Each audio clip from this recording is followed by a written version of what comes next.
The debates are in less than a week, and it has been made very clear by both President Trump and President Biden that they do not want RFK Jr. to take the stage. Now, you should be asking yourself, why? And a lot of people are upset about this. A lot of RFK supporters are making their feelings known outside of CNN offices. Check this out. CNN, don't be weak. RFK, let him speak. CNN, don't be weak. RFK, let him speak. Come on, isn't that great? CNN, don't be weak. RFK, let him speak. CNN, don't be weak. All right, look at this. A ton of people out there peacefully protesting. Let him speak. Let him speak louder. Let him speak. Let him speak.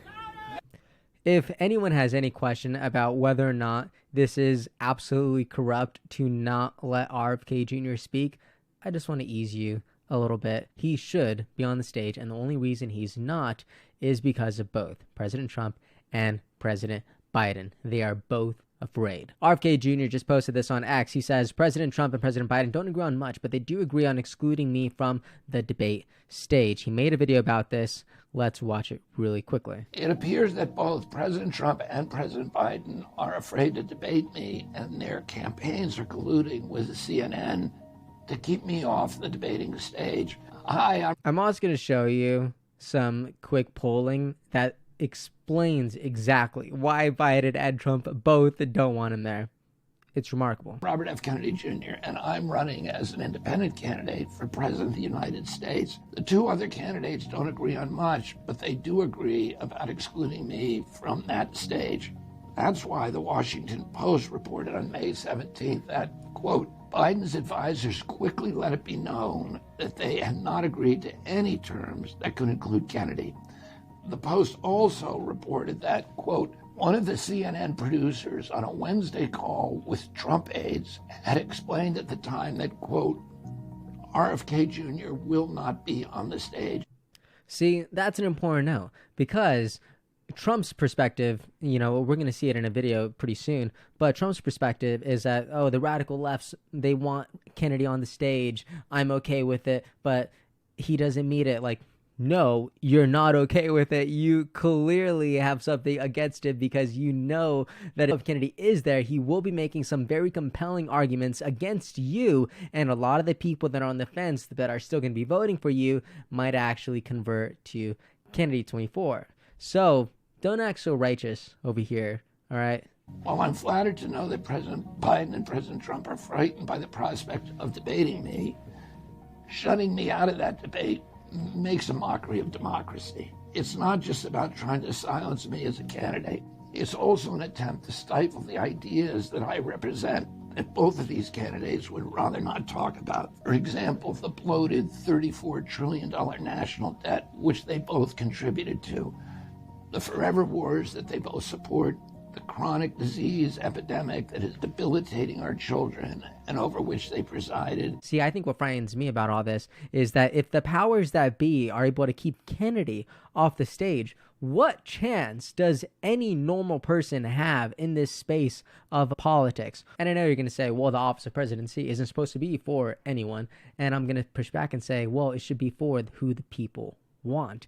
And if an astronomical amount of people are pushing for Kennedy, you know, aside from Trump, aside from Biden, there are political forces that are keeping Kennedy from reaching the masses, and this debate exclusion is no different. We've been seeing this the entire campaign. It's just happening right in front of us now. Toxic polarization in our country, which is tearing us apart, and which both of them feed upon and profit from, and the corruption of the federal agencies, which neither of them knows how to stop, even if they wanted to. President Biden and President Trump know I'll come in with tough questions which neither of them want to answer, and that's why they want to avoid debating me. But whether or not they succeed, I'm going to keep talking about these issues. And I do want to say, regardless if Kennedy sees a debate stage, if he's going to keep talking about these issues, if he's going to keep fighting for American people, I think people like you and me can't give up either. I think that is so important. If he's not going to stop, I don't think we should stop either. Making them visible to the American people, and I'm never going to back down. What I need right now is a megaphone to broadcast these. And another comment that I thought was interesting was from Link Lauren. He used to be, I believe, a senior political advisor for the Kennedy campaign. He talked very lightly on Kennedy being excluded from the debate. Check this out. This was posted on his X page, and I believe it's TikTok. Now, CNN says Robert F. Kennedy Jr. has not qualified for this debate. I think Americans would love to see a three-person debate. I know my generation has never seen one since the last one was in 1992 with Ross Perot. Now, as someone who knows Bobby quite well and worked with him from the beginning of October to the end of April, I would not be surprised if he took legal action against CNN and everyone involved in the debate. Now, even though I didn't agree with all the campaign's policies and chose to leave, I still understand the disappointment of so many of the Kennedy supporters who want to see Bobby on the stage. I have great relationships with so many of you. I understand you're unhappy. 100%. I do believe that Kennedy has already taken legal action against CNN. I'll double check on that. And here we have Trump on Truth Social talking about Kennedy and why he's not on the debate and supposedly how it's unfortunate, but just watch this. I know that RFK Jr. wants to try and get onto the stage on Thursday, and I'd love to have him, frankly, because I don't think he's much of a debater, and he's got some very liberal, radical left ideas, but I would love to have him, but you have to get certain numbers. Honestly, I think the best version of this debate would probably be with President Trump and Kennedy, just because I have some massive concerns about Biden's ability to be on that stage. But nonetheless, I do think Kennedy would be a strong debater. I don't know if he'd be as strong as Trump just because Trump is so powerful, but and he's way below those numbers. He's not coming close. So I hope to see him up there someday, but it looks to me like he's not going to qualify on many fronts. But he'll be there, and, you know, they say he hurts Biden more than he hurts me. I don't know if that's true or not, but they say he hurts Biden because he's a... So let's put a pin on that, because that's going to be important on what I'm going to show you next, because we're about to look into one of the largest political polls that pin Trump against Biden, Trump against Kennedy, and Kennedy against Trump. It's fascinating. He is left person, and you know what? If he is, that's good. I don't really care.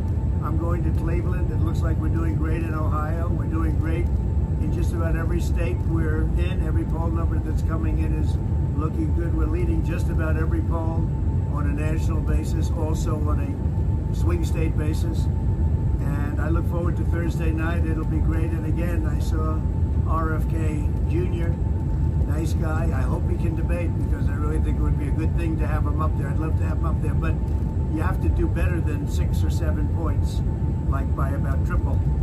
And maybe someday he'll be there, but I sort of doubt it. Thank you. Well, there you have it. Trump says that he hopes RFK could take the stage. So who knows whether or not that's genuine, but that is what he said. And now I wanted us to look into this video that Kennedy Shannon 2024 posted. This was shared on their YouTube and across their socials. Now, look at this. We have this photo that pins Biden against Trump, and according to this poll, which should have been the largest poll in modern presidential history, and it looked like in a near landslide, Trump wins against Biden at 294 and 244. But this is where it gets really, really interesting. In a head-to-head race against Kennedy and Biden, Kennedy wins massively. Look at this, 367, and Biden sits at 171. And I just want you to imagine if Trump was not in the picture and if it was only Bobby Kennedy and Biden. Think about what that campaign would have looked like. Would anybody even be considering Biden at this point? And oh my gosh, think of the debates that we would have gotten. It would have been so beautiful. But this isn't the only thing. Let's keep it pushing, because in a head-to-head race with Kennedy and Trump, now look at this. Trump still has 268. And again, this is all based on a massive poll by Kennedy Shannon 2024, and Kennedy does come out on top, but the race is so close. Look at this, 268 with Trump, 270 electoral votes with Kennedy. It is so close, but Kennedy does come out on top. And the reason I brought this up as to why President Biden and President Trump don't want RFK Jr. to take the stage is because Biden and Trump both have a lot to lose. I mean, look at this. It is not even close. And Trump, it is way too close. So you can see why President Trump and President Biden are so secure on not letting RFK Jr. take the stage. It is sad, it is disappointing, but that does not mean it's over. Not even close. But what do you think about all this? Go ahead, let me know in the comments, and let's keep the conversation going there. Hey everyone, thank you so much for watching and listening. I appreciate your time so much, and I really hope you enjoyed this episode. If you'd like to support what we're building here, please like and subscribe. It means a lot, and it really helps us out. And if you want to see even more content from me, make sure to follow me on Instagram. I'm going to be sharing a lot more on there. Thank you so much. Have a great day, and I'll see you next time.